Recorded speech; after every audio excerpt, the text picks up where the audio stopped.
চাচা কি করছেন? রসুন তুলছি। রসুন তুলছেন? হ্যাঁ।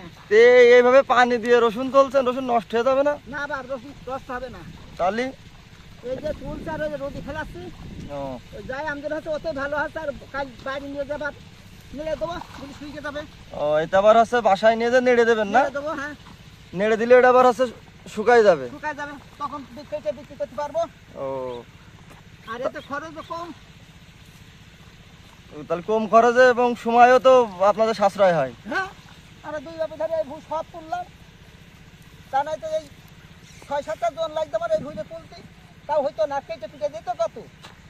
আর একটাও কাটছে না, শুধু ধরার দরকার।